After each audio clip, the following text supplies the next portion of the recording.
Good morning. Darren Gustafson here from what we call Creekside down in Taytay, Rizal, Philippines.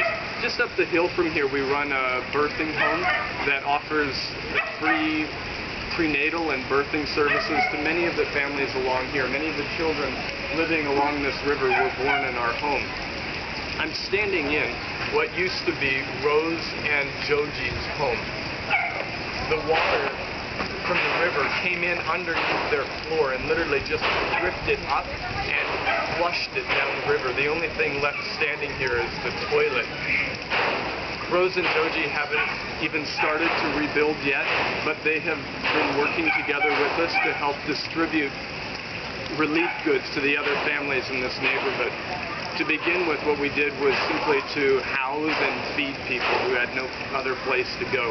We had 70, 80, 100 people living with us and eating with us every day.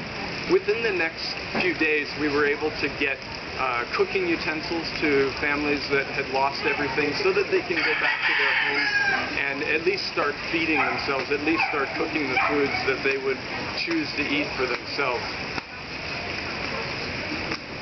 Then we started focusing on getting them places to sleep. Many are still sleeping in the chapel up near our place. And what we've been able to do is to distribute some bedding to them.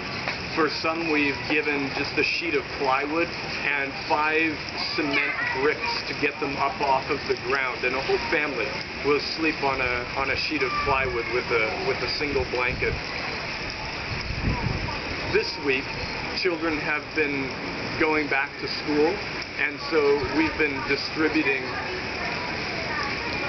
school supplies and school uniforms and shoes so that they can get back to school. One story I'll tell is just up this river and up the hill a little ways. One of the little girls who was born in our home a couple of years ago was inside of the crib in the back of their house. Their mother was watching the flood out the front door, and a landslide very suddenly crushed the back wall of their house, and Ruby Mar was killed. We've been working together with the Montos family and the other families, including Joji and Rose, to rebuild after this disaster. It's the worst thing that any of these families have ever seen before.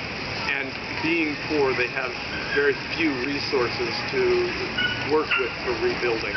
That's what we're doing now, and trying to support their efforts to rebuild a life out of disaster.